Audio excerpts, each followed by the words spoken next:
Bien, chicos, buenas tardes.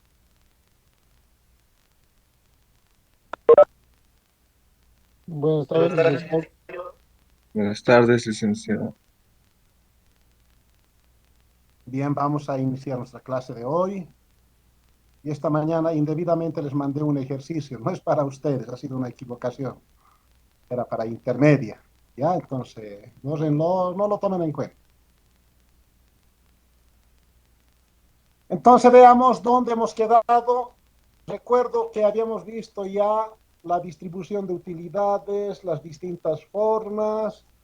Ahora teníamos que desarrollar lo que corresponde a los aumentos y disminuciones en el capital social y las correspondientes variaciones en el patrimonio que esta situación va a originar. Entonces, dijimos que las empresas tienen un ciclo de vida. Nacen a la vida económica como una persona jurídica. Se desarrollan y también, llegado un momento, tienen que desaparecer. Si ustedes quieren, tienen que morir. Ese es el ciclo de vida de una empresa, de una sociedad anónima, o perdón, de una sociedad comercial, diremos en general, no únicamente una sociedad anónima, sino de una sociedad comercial en general. Entonces, durante su desarrollo pueden ocurrir diversas situaciones. La empresa puede crecer y ese crecimiento puede originar que su patrimonio se incremente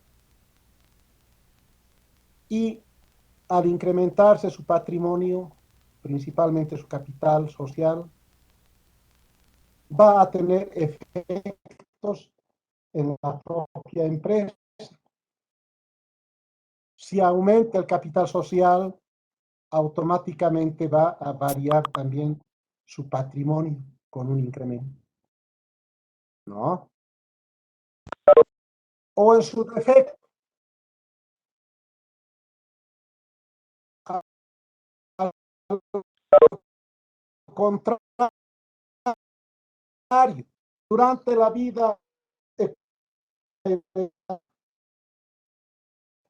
por alguna razón, el capital social llegue a disminuir. Y en consecuencia, su efecto también va a ser directo en el patrimonio. El patrimonio también va a disminuir. Entonces, todas estas circunstancias se presentan en la vida económica de los negocios. Y ese es el puntito que nosotros vamos a tratar en forma muy particular en este tema de las sociedades colectivas. Debiéramos tratar en otros temas, pero creo que es más adecuado en este puntito, porque las mismas situaciones se van a presentar en las distintas sociedades. El tratamiento contable va a ser similar con la variación de utilizar, según corresponda a la naturaleza de la sociedad, una cuenta específica para esas sociedades. Llámese colectivas, comanditarias, de responsabilidad limitada o tal vez inclusive anónimas. Entonces, ese es el punto y objeto de estudio para esta clase. Entonces, dice bien claro nuestro enunciado o nuestro copiado. Punto 13, aumentos y disminuciones del capital social y variaciones en el patrimonio. Por aumentos y disminuciones de capital que generan variaciones en el patrimonio de las sociedades, existe la necesidad de modificar la escritura social declarando y registrando el nuevo capital. Entonces, inicialmente la decisión de aumentar o disminuir el capital va a tener una consecuencia jurídica. Es decir, que para regularizar esta situación ante la sociedad y por ser una persona jurídica, necesariamente se tiene que modificar la naturaleza inicial que tenía una sociedad. Porque al aumentarse el patrimonio, ya no va a tener una relación directa con su escritura de constitución, o a la inversa cuando se disminuye el capital. Entonces, primero hay que superar esos aspectos, que es meramente legal. Entonces, nosotros solamente lo mencionamos de esa manera porque tenemos que darle un enfoque contable. ¿Está claro? Entonces, la variación del capital depende de la necesidad de la sociedad. Y esta modificación debe registrarse en los libros de contabilidad con la documentación sustentatoria que certifique dicha modificación. ¿Qué quiere decir esto? Que existiendo la variación del capital social, surge la necesidad de cumplir con las exigencias legales y posteriormente la documentación generada por ese procedimiento legal será la base para que podamos registrarlo contablemente y es la única manera de sustentar este tipo de situaciones. Y más aún, certificará legalmente la ocurrencia de ese hecho.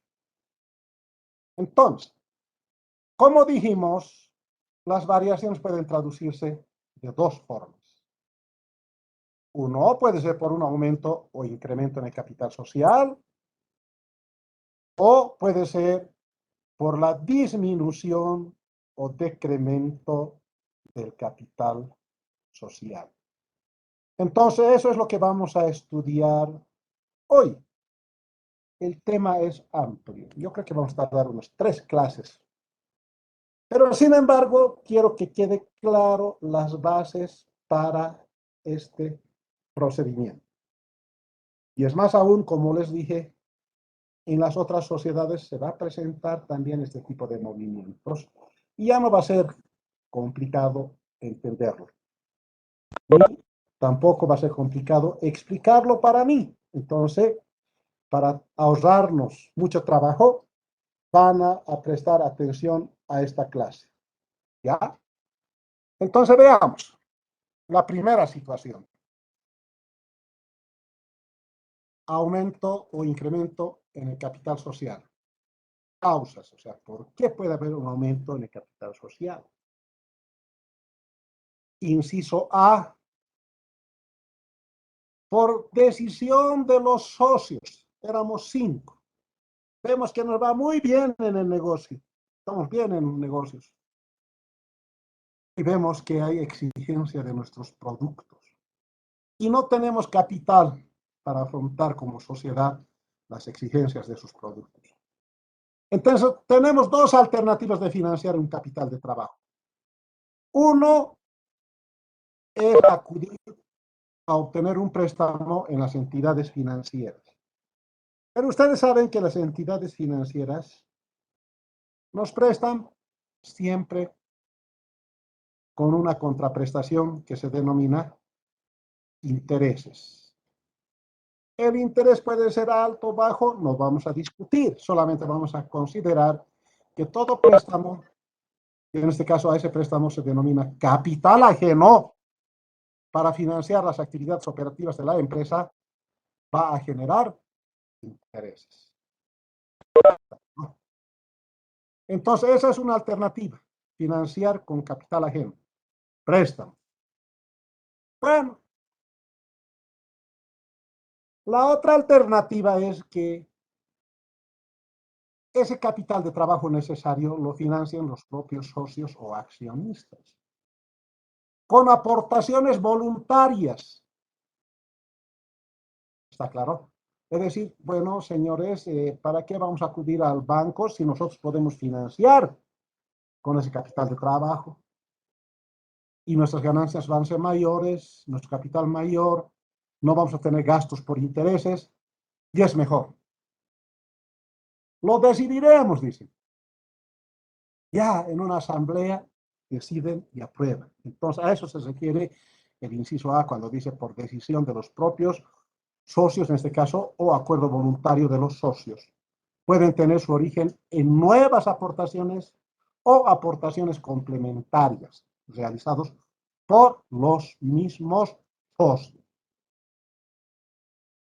Otra situación, inciso B, por ingreso de nuevos socios.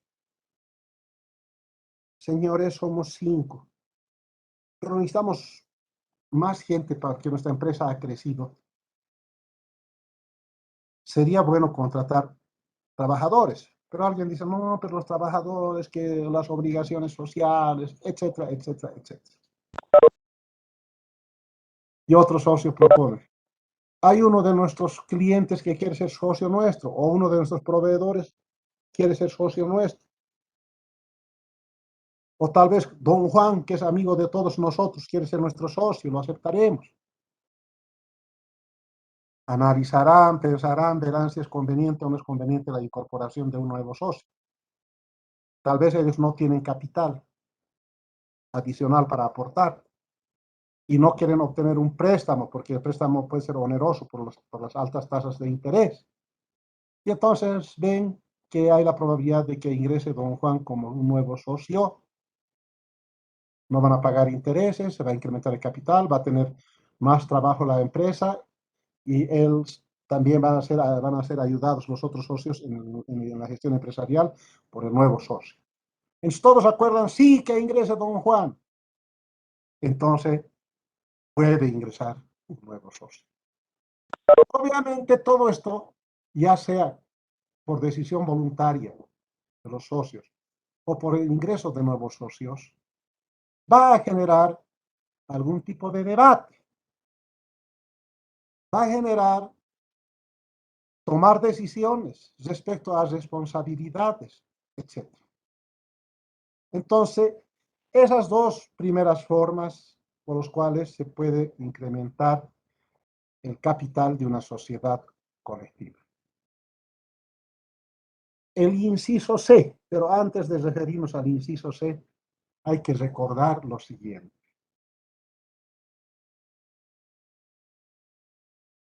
La sociedad, cuando se constituye, empieza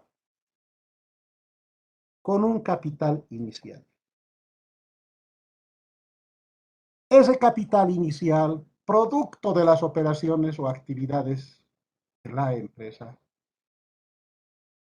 puede incrementarse y se incrementa con las ganancias. ¿Está claro? Entonces, ¿qué sucede? Las ganancias, como ustedes saben, en nuestro medio, están sujetas a la determinación del impuesto sobre las utilidades. Ya sabemos cómo se calcula, inclusive hemos hecho ya el ejercicio correspondiente. Entonces, la utilidad después de impuestos hemos denominado utilidad efectiva y líquida. Sobre esa utilidad calculamos las reservas. Pueden ser voluntarias o pueden ser obligatorias. En este caso, en este tipo de sociedades, van a ser voluntarias porque no es obligatorio. ¿Está claro? Entonces, restando de la utilidad efectiva y líquida, las reservas, tenemos una utilidad que es líquida y exigible. Es decir, que los socios pueden distribuirse las utilidades. ¿Está claro? Ahora, ¿por qué hice esta explicación? Si en una sociedad, estando obligada a crear reserva legal, sabemos nosotros que la reserva legal se puede acumular hasta el 50% del capital social. Si supera al 50%, digamos, llega a un 70%, no tiene sentido ya seguir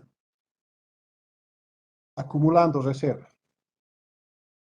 Entonces, algún socio puede decir, pero si la legislación comercial, el Código de Comercio, solamente exige que acumulemos reserva legal hasta el 50%, y nosotros ya tenemos 70%, ¿qué les parece si capitalizamos el 20% y así nos quedamos con el 50% y ya no creamos más reserva legal?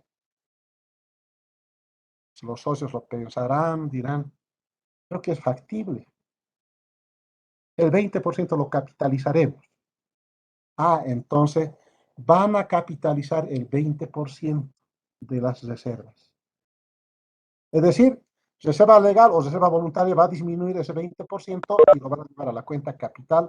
A eso denominamos capitalización de reservas. Entonces el capital va a aumentar. Entonces alguien dirá, pero ahora nuestra reserva legal ya es menos del 50%. No hay problema, seguimos acumulando hasta llegar al 50% de nuevo capital y después ya no vamos a crear más reserva. ¿Están de acuerdo, señores socios? Sí, porque todos van a ser beneficiados. Su inversión va a subir más, sus utilidades van a ser mayores. Entonces, eso se denomina capitalización de reservas. Y a eso se refiere el inciso C, cuando dice por capitalización de reservas y utilidades no distribuidas. También puede darse el caso, ¿no? Hemos acumulado nuestras utilidades durante 5 años. Cada año nos hemos distribuido, qué sé yo, el 70%. Cada año hemos mantenido así como utilidades acumuladas 30%. Entonces, esos 30% en los 5 años se hace nomás un importe considerable.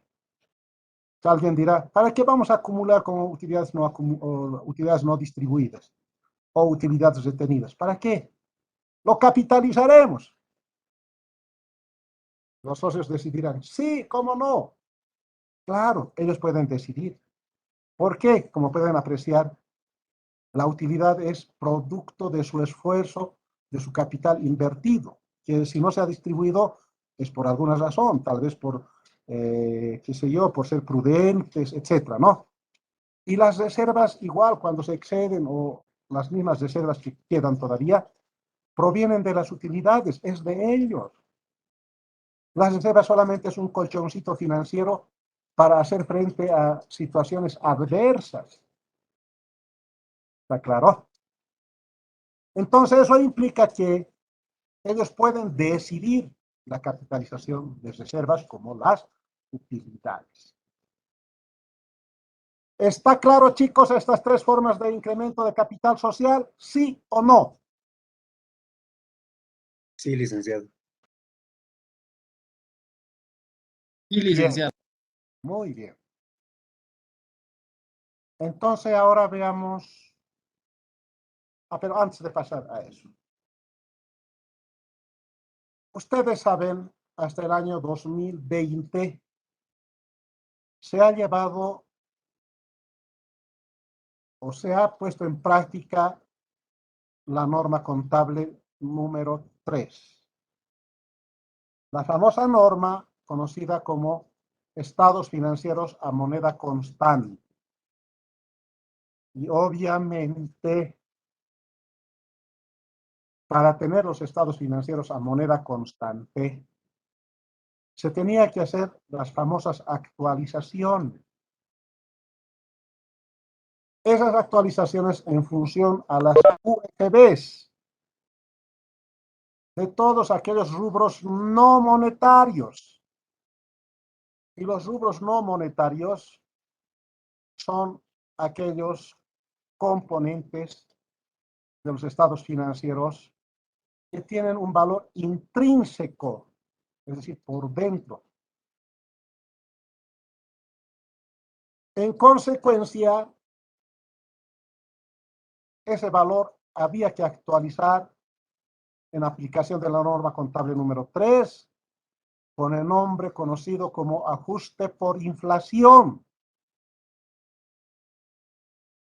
Y este ajuste por inflación, repito, se los realizaba a todas las cuentas no monetarias. Y las cuentas del patrimonio son cuentas no monetarias. Entonces, hasta el año 2020, hasta diciembre 10, se ha actualizado de esa forma el patrimonio. Y la diferencia por actualización se registraba en dos cuentas. La cuenta ajuste de capital y la cuenta ajuste de reservas patrimoniales. Porque el ajuste de los resultados acumulados se abonaba a la misma cuenta, es decir, a la cuenta de resultados acumulados. Mientras que el ajuste del capital se abonaba a la cuenta ajuste de capital. El ajuste de la sumatoria de todas las reservas se anotaba en la cuenta ajuste de reservas patrimoniales.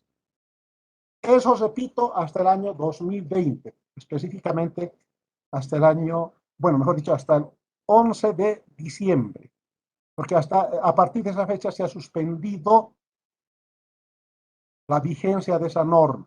No se ha anulado, no se ha derogado, solamente ha quedado en suspenso. ¿Por qué? Porque ese procedimiento de ajuste debía haber sido practicado por los contadores cuando la inflación era igual o superior al 12%. ¿Ya? Pero en Bolivia, desde el año 2006, desde que prácticamente hubo un cambio de gobierno, hasta la fecha, no se ha llegado a una inflación de 2 dígitos. Es decir, no se ha llegado siquiera al 10% de inflación. Entonces, ese procedimiento de actualización se estaba aplicando indebidamente. Por eso es que se ha suspendido su aplicación. Pero ojo, eso no implica que en Bolivia no vamos a superar el 10%, nunca, no. Puede darse el caso de que podamos, o tal vez se pueda en un futuro cercano o lejano, no sé, superar ese 2% o 12% de inflación. Entonces, inmediatamente, si se da ese nivel de inflación, el Consejo Técnico, mediante una resolución, el Consejo Técnico de Auditoría y Contabilidad del Colegio de Auditores, mediante una resolución, pondrá en vigencia nuevamente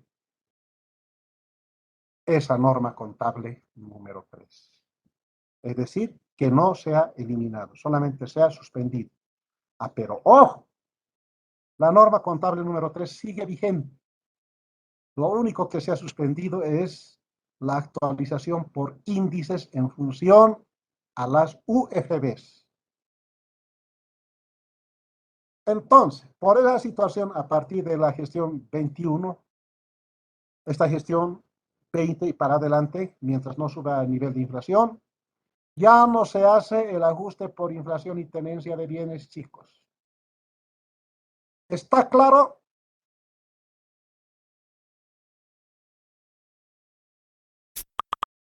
Sí, licenciado. Sí, licenciado. Muy bien. Si quieren ahondar sobre este tema, el profesor indicado para explicarles el tratamiento tributario del ajuste por inflación es su profesor de contabilidad tributaria. No sé quiénes dictan. Creo que está dictando, creo, mi colega Catalán, ¿dicta el director? Creo que no, ¿no? Está dictando, licenciado. Ah, está dictando él. ¿Quién más? El coronel también está dictando, licenciado. Ay, ay, ay, Carlos Coronel. Creo que también Demetrio, ¿no? Ya, entonces van a preguntar a ellos. ¿Qué les explique? El tratamiento tributario del ajuste por inflación.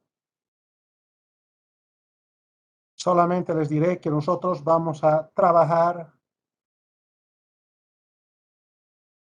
y en la contabilidad financiera que estamos viendo en intermedia, vamos a trabajar con el propósito de la elaboración de los estados financieros con, o diremos, de uso general para todos. ¿Está claro? Entonces se denomina estados financieros de uso general. Pero cuando se tenga que trabajar para impuestos nacionales, para fines tributarios, entonces será estados financieros para fines tributarios. ¿Está claro? Entonces, esta mañana había un conversatorio, les comento. Creo que les han dejado anonadados a los colegas la noticia, porque ahora, hasta el 30 de abril, tienen que presentar estados financieros. Esta época es la época de bastante trabajo para los contadores.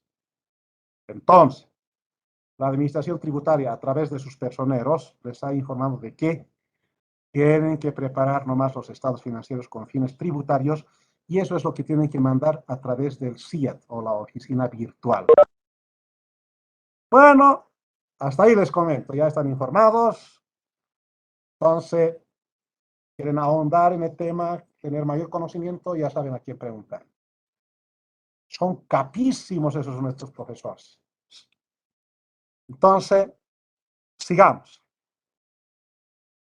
Disminución del capital social, causas. Entonces, ¿por qué razones el capital social puede disminuir? Inciso A, por decisión de los socios o acuerdo voluntario de los socios. Puede ser que nuestra empresa esté en un momento de estancamiento. ¿Qué significa el estancamiento en las actividades económicas de la empresa? Que su movimiento ha bajado. Que compraba mercaderías, tiene sobreestocado sus mercaderías, no puede venderlos. O si es que producía artículos de consumo final, igual tiene producción acumulada que no puede vender. Y las ventas se traducen en efectivo. Y como no pueden comprar más porque tienen sobreestocados sus inventarios, o no quieren producir más porque también igual está sobreestocados sus productos terminados, van a tener dinero durmiendo en forma estática. Y nosotros sabemos que cuando el dinero está así en su forma estática, genera pérdidas. Entonces los socios pueden en asamblea general decidir, señores, hay un estancamiento económico que nos afecta a la empresa. Tenemos mucho capital. ¿Qué les parece si retiramos todos para evitar perjuicios y pérdidas en la empresa? Y alguien dirá, sí, está mejor. Si nosotros invertimos en otra cosa o qué sé yo. Entonces, cada cual retiraremos a 10.000. Bueno, todos retiran a 10.000. O si nos dirá, cada cual retiraremos el 10% de nuestro capital. Todos retirarán el 10% de su capital. Entonces, en ese caso se denomina por decisión de los socios o acuerdo voluntario de los socios. ¿Está claro? Luego puede ser también por retiro voluntario de los socios. Somos 5 socios, hemos trabajado como hermanitos, como los 7 enanitos, hemos trabajado todos. Hemos sacado adelante nuestra empresa, hemos trabajado, tenemos ganancias, pero hemos trabajado años. Entonces puede ser que uno de los socios ya esté viejito, diga él, yo ya estoy cansado, ya no voy a poder trabajar con ustedes. Además de eso, me voy a cambiar de residencia. En La Paz la altura ya me hace daño, hace mucho frío. Y además necesito otras cositas más y quiero irme a Santa Cruz. Y como la empresa está en La Paz, va a ser difícil que yo desde allá pueda trabajar con ustedes. Entonces, me quiero ir a Santa Cruz, quiero descansar, me voy a retirar de la sociedad, porque en Santa Cruz hace calorcito. Los cambas son muy cariñosos. Ni qué decir de las cambitas. Feliz se va a ir el sol. Pues me voy a retirar. Entonces, como la empresa ha funcionado varios años, tiene pues capital social, tiene reservas, tiene utilidades acumuladas. Entonces el socio voluntariamente se retira y dice, devuélvanme mi capital y me voy a ir. ¿Ustedes qué dirían? ¿Que se vaya con su capital, etcétera, o tendrá más derechos todavía? ¿Qué opinan?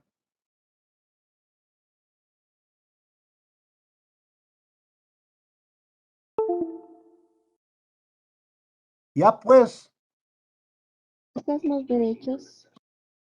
tiene más derechos, ¿seguro? A ver, ¿qué dicen los demás? Licenciado, ¿qué pasaría con las utilidades que le corresponden?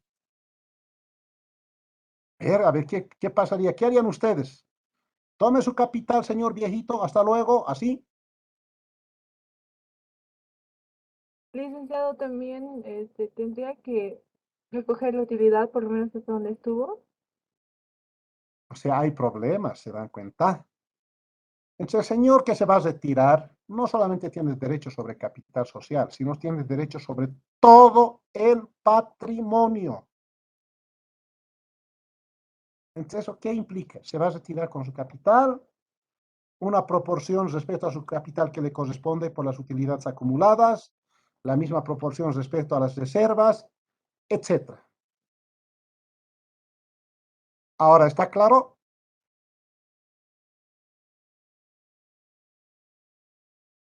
Licenciado. Muy bien. La tercera forma, dice, por la separación forzosa de los socios o expulsión. Bueno, también se da y es cosas de la vida real. Están trabajando bien, está en su punto alto la empresa, pero en eso un socio se enferma, fallece. Entonces hay un retiro forzoso del socio por muerte. Y en ese caso, ¿qué hacemos? Dependiendo del tipo de sociedad. Puede ser que sus herederos forzosos ingresen a la sociedad en calidad de socios por la parte del socio fallecido. O quizás no ingresan, no quieren ellos dedicarse a esa actividad, tienen ellos otra actividad. O en su defecto quieren ingresar, pero los otros socios no quieren que ingresen ellos. ¿Qué harían? ¿Qué se podría hacer? ¿Qué diría el contador? El contador va a tener que asesorar a los otros socios, dirá, tenemos estas alternativas. Uno, que ingresen los herederos. Son dos, digamos, los herederos forzosos. Entonces, si el señor participaba con un capital de 100.000, entonces los dos van a ingresar con un capital de 50.000 cada uno. No se toca nada, no se toca las reservas, las utilidades acumuladas, nada, no se toca nada. Solamente el capital que le correspondía al fallecido se fracciona en dos y se acabó, todo continúa. La otra alternativa es que, uno, que los herederos forzosos no quieren ser parte de la sociedad. Dos, que los otros socios los conocen a sus herederos y no confían en ellos y no aceptan que ingresen. Entonces, ¿cuál sería la solución? Como en el caso del retiro voluntario, igualito. Hay que devolverle la partecita del capital, la proporción que le corresponde por concepto de utilidades acumuladas, por concepto de reservas, todo ello. Entonces, ahí se acaba. Y obviamente, en todos los casos que estamos estudiando, como dice nuestro copiadito, implica la modificación de los estatutos, ¿no? Porque ya no va a estar esa persona, en su lugar van a estar dos. O en el caso hipotético, ya no va a estar esa persona, va a salir, entonces la sociedad va a quedar con menos una persona. Entonces, hay que volver a hacer la escritura de constitución. Ahora, en el mismo inciso C dice, por expulsiones, se puede expulsar a un socio. ¿En qué casos se puede expulsar a un socio? Cuando, por las causales señaladas en el Código de Comercio o en la escritura de constitución, y el socio incurra en dichas causales, se lo expulsa, ¿no? Por ejemplo, que haga competencia desleal a la empresa, es causal de expulsión. Que utilice el nombre o los recursos de la empresa para fines personales, causal de expulsión. Es decir, la mayoría de los puntitos que hemos mencionado en las prohibiciones a los socios pueden ser también causales de expulsión. ¿Está claro? Ahora la expulsión también puede ser, por ejemplo, cuando el socio no ha causado daño económico a la sociedad con su conducta, se lo expulsa y se le devuelve su capital y parte de las reservas, las utilidades acumuladas en la proporción que le corresponda. Bueno, señor, ya no confiamos en usted, retírese, aquí está su capital, acá está la proporción de sus reservas, de su utilidad, hasta luego. ¿No? Ahora, ¿qué sucede cuando causan daño económico a la sociedad? Es decir, me ha hecho competencia desleal. O tal vez ha robado de las mercaderías de la empresa y los ha vendido, etcétera, tantas cosas que puede pasar. Lo expulsa. Bueno, las pérdidas no son cuantiosas, pero ya, ¿para qué vamos a perder el tiempo cuantificándolos? Que se vaya, no confiamos en él. Entonces solamente le pueden devolver su capital. Las reservas y las utilidades no, porque ha causado daño económico a la sociedad. Por bien le están devolviendo su capital. ¿Está claro? Ahora la misma situación. Van a expulsar a un socio, pero el daño económico es cuantioso, considerable. No es suficiente con expulsarlo. El daño económico, digamos, es 100.000. Y su capital llega a 20.000, más las reservas llega a 25.000. No alcanza.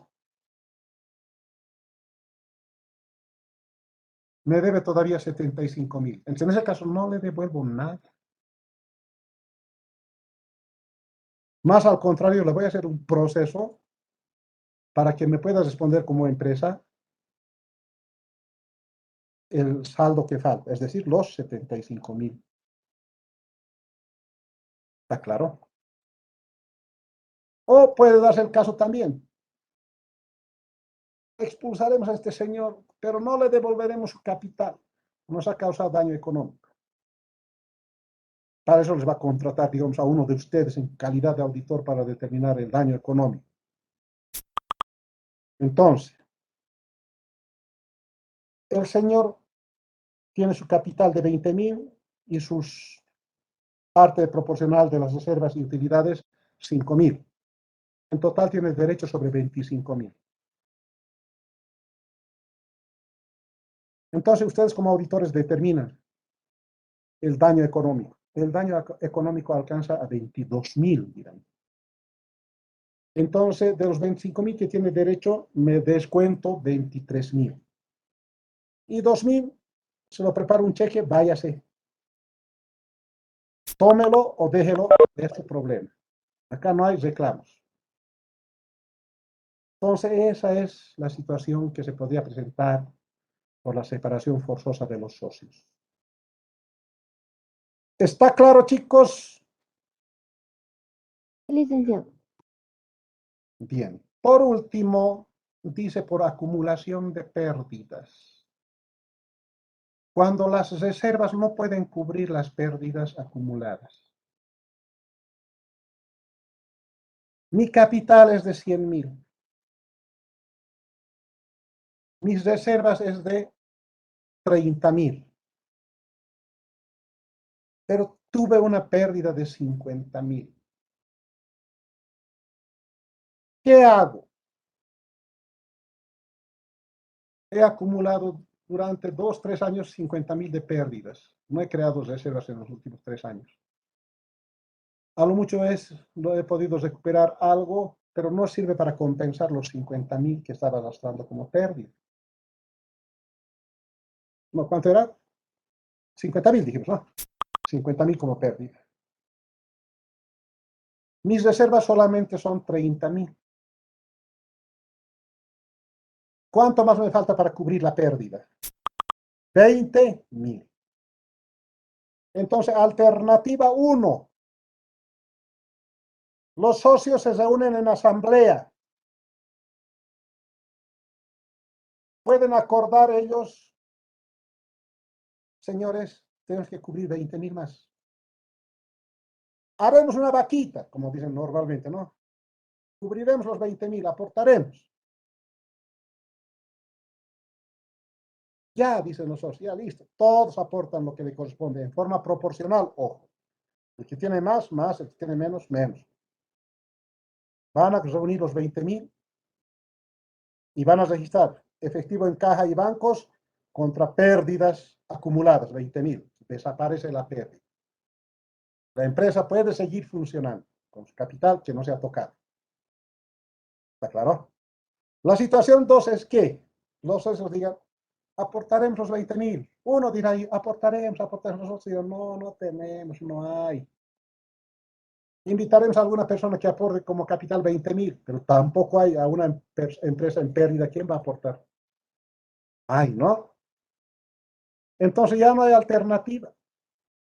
Su pérdida de 50.000, sus reservas 30.000. Falta todavía 20.000. ¿Qué hacemos? A ver, contador, ¿qué podemos hacer? El contador dirá, no hay otra alternativa que disminuir el capital de 100.000 a 80.000. Ya no va a haber pérdida. Y con 80.000 podemos seguir trabajando. ¿Están de acuerdo? Sí. Entonces ahí ya es disminución de capital por acumulación de pérdidas, cuando las reservas no pueden cubrir o no pueden cubrir las pérdidas acumuladas. ¿Está claro, chicos? Licenciado. La única que atiende creo que es Alison Stephanie. Los demás no dicen nada. Está claro, licenciado. Bien. Ahora en forma específica hablemos del ingreso y la salida de socios.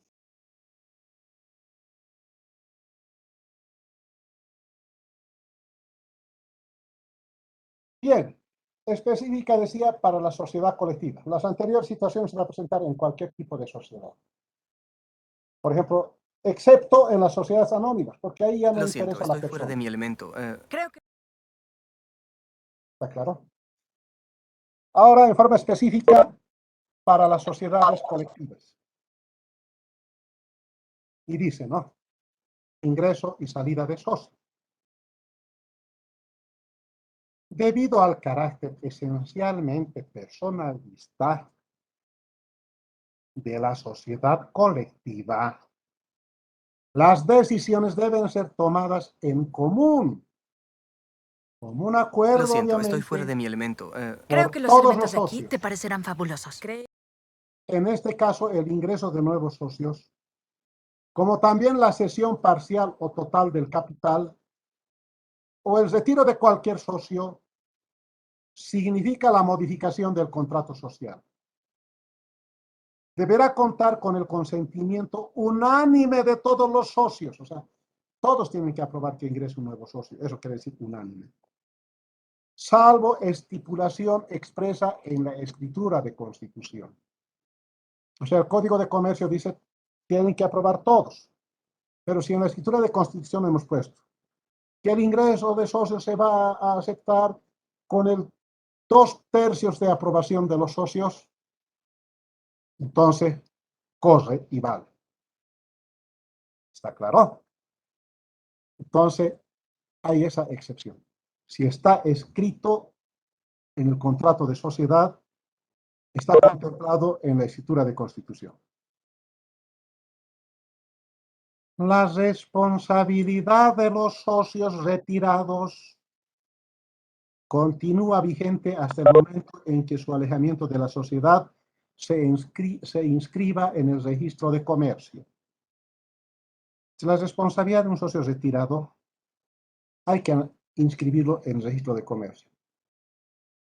Porque si no lo han inscrito y la sociedad tiene pérdidas y hay que afrontar esas pérdidas y cubrir daños a terceros, entonces ese socio, por más que se haya retirado, por no estar inscrito en el registro de comercio, va a seguir afrontando la responsabilidad que le correspondía.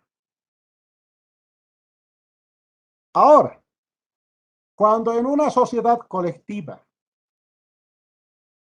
es admitido un nuevo socio, se crea de hecho y de derecho una nueva sociedad.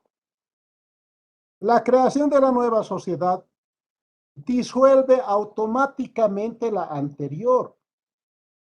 Por consiguiente, las cláusulas antiguas del contrato de sociedad deben ser modificadas o sustituidas por otras nuevas. ¿No? ¿Está claro, chicos? Sí, licenciado. Sí, licenciado. Sí, licenciado. Licenciado. Entonces, con esto acabamos el tema de sociedades colectivas en su parte teórica. Ahora vamos a ir a ver la parte práctica de las variaciones en el patrimonio.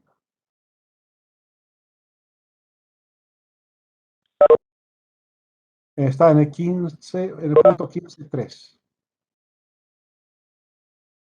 Hagan una lectura comprensiva. Todos tienen su material, supongo que han impreso. Lean y luego vamos a comentar. Tienen 5 minutitos para leer. Suficiente, porque son 2 hojitas, claro.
Bien, chicos, yo creo que han leído ya el enunciado.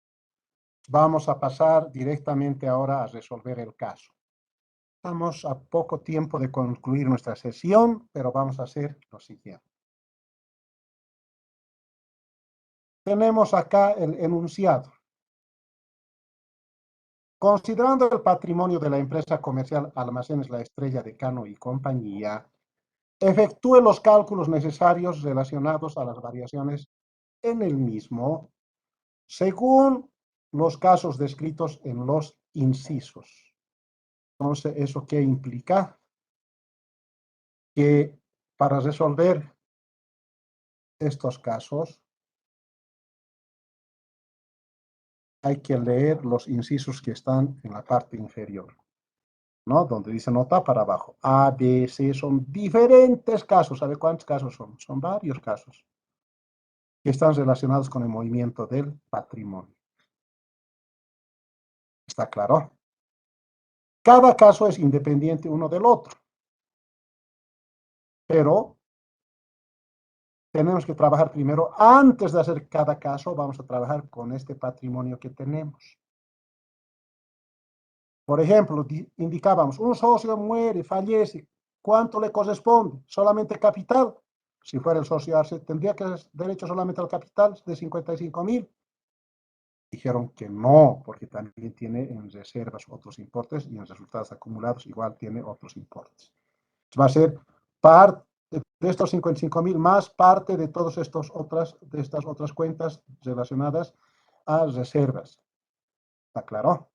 Para eso, para calcular eso, con cuánto se tiene que ir el socio, vamos a hacer este cuadrito que está acá. Yo ya diseñé, mientras ustedes daban lectura, dice solución práctica, variaciones en el patrimonio. Entonces, ahí le falta la M, anotaremos nomás. Ya. Este es el cuadrito para la determinación de la participación patrimonial de los socios. Entonces, ¿qué hago? Primero voy a copiar la cuenta capital de los tres socios. Licenciado, ojo, no se está compartiendo. ¿no estoy compartiendo? Sí, licenciada, no se Perdón, nota. perdón, no sé. A ver, ¿qué ha pasado?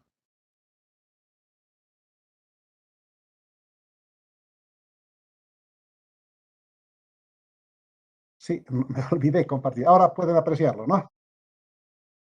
Sí, sí. Ahora sí, licenciado. Entonces, este es el cuadrito. Tiene un espacio para anotar todas las cuentas de patrimonio, el total del patrimonio y 3 columnas para los 3 socios. Lo único que voy a hacer es copiar del enunciado toda esta información.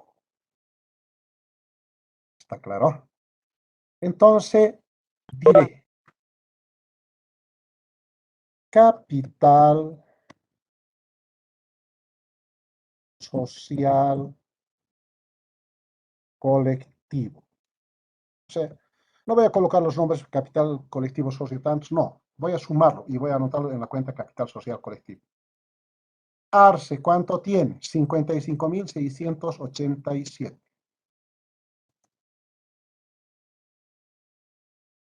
Bueno, 56.258. Y Cano, 78.793.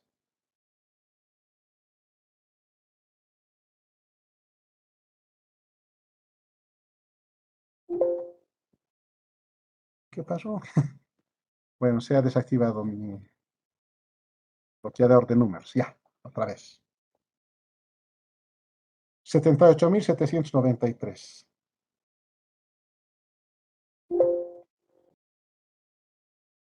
Pasando. A ver.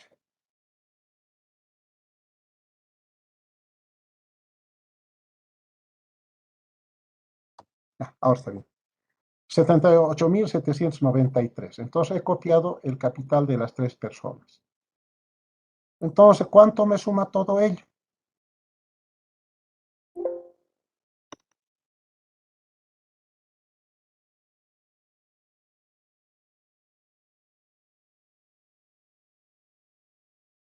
suma 190.738.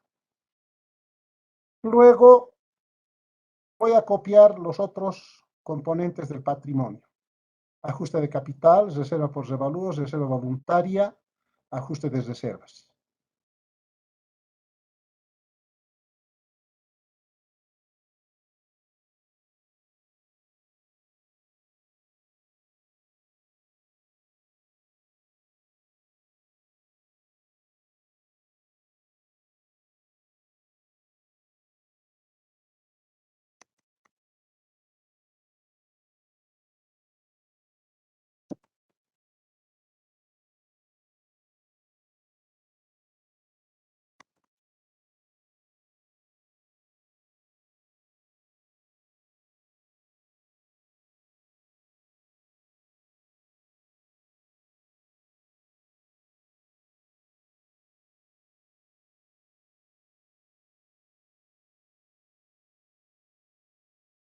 A ver, no sé si me falta alguna cuenta. La reserva por revalúo técnico me falta, ¿no?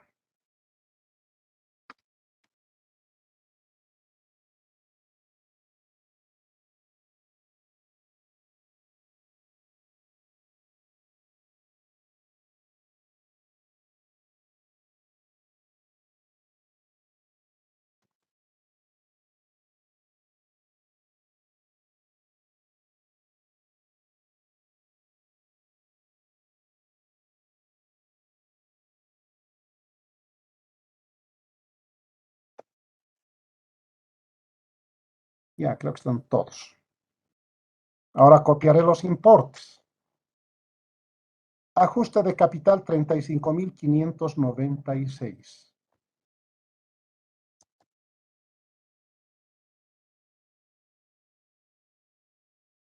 Reserva por revalúos técnicos 29.716.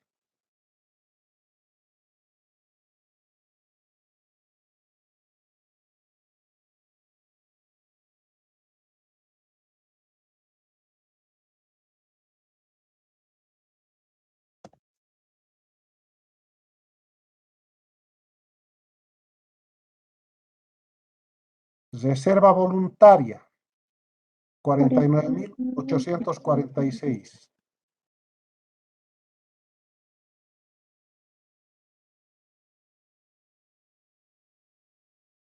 Ajuste de reservas 25.478.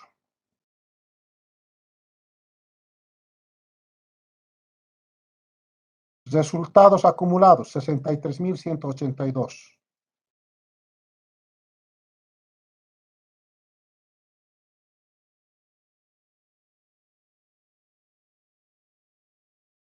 Y sumamos. Total. Entonces nuestro cuadrito nos quedó un poco grande, lo eliminaremos, porque no nos sirve.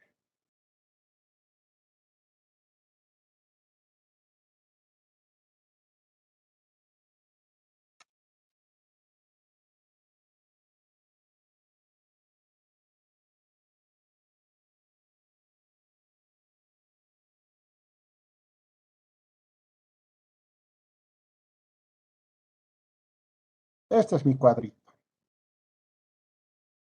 Y sabemos, a ver,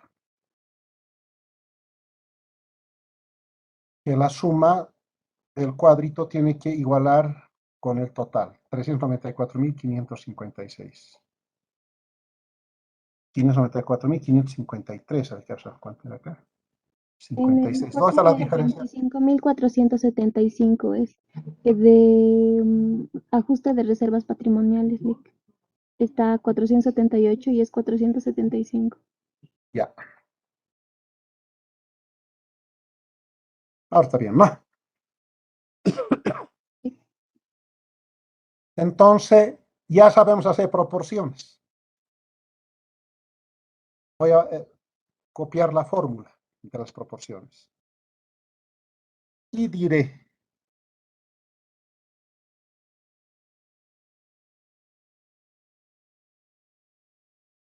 el capital del socio Arce es 55.687. dividido entre el total del patrimonio,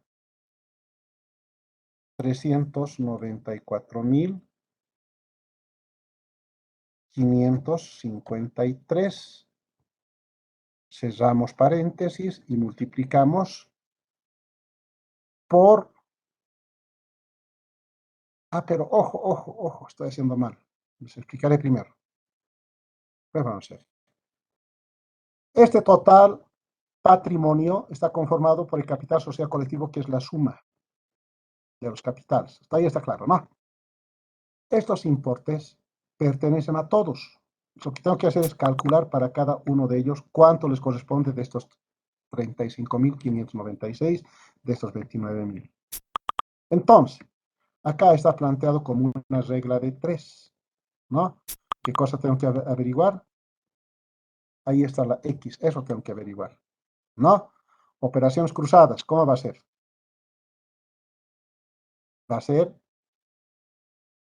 este por este dividido entre ese importe, ¿sí o no? Entonces, esta es la línea conocida que me va a servir como referencia para hacer la distribución. Ahora hago la fórmula. La fórmula es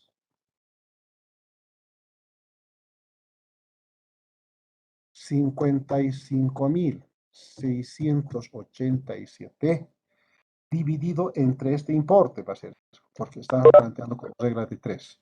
190.738. Cerramos paréntesis y todo eso multiplicamos por este importe, 35.596. Ya está. Entonces, al señor Arce, por concepto de ajuste de capital, le corresponde 10.392,45. Como es fórmula, lo voy a copiar. Y si sumamos, va a tener que sumar los 35.000. Pero ojo, acá, ¿por qué está sumando más? Por esto. Por esto, la fórmula es desde ahí nomás. ¿Qué pasó? He anotado algo mal.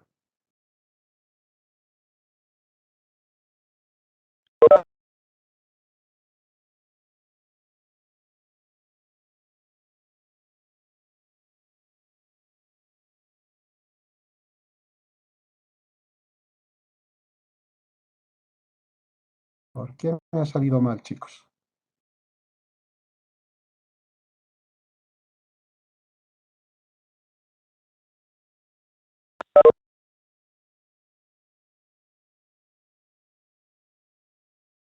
Está bien, todos los factores también.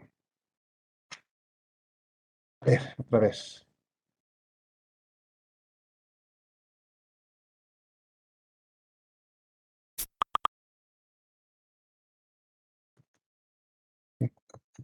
Dividido entre 190.738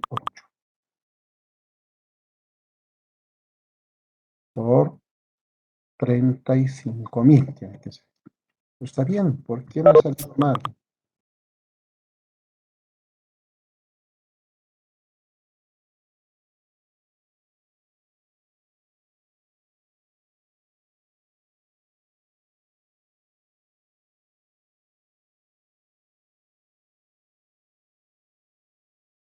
Ya bien, chicos, haremos una cosa, quedaremos acá porque estamos sobre hora. 58 es 16 y 58. Lo vamos a hacer la próxima clase. Esto lo voy a borrar nomás. Algo ha pasado con mi computadora. Al rato me está bloqueando no sé qué. Entonces, esto lo voy a dejar pendiente. La próxima clase empezamos con la parte práctica. ¿Están de acuerdo? Sí, licenciado. Sí, licenciado. Sí, licenciado. Licenciado, una consulta. ¿Podría enviar el anterior documento de Excel, por favor, sobre la distribución de las utilidades a los socios? ¿Pero acaso no los envié? ¿No están en No, WhatsApp? licenciado, se confundió. Licenciado. No envió. A ver, ya, vamos a buscar. Ya. Por favor, Nos quedamos licenciado. acá por WhatsApp los envíos. Gracias, Está bien, licenciado. Muchas gracias. Hasta luego. Hasta luego. Hasta luego, licenciado. luego, licenciado. Luego, licenciado.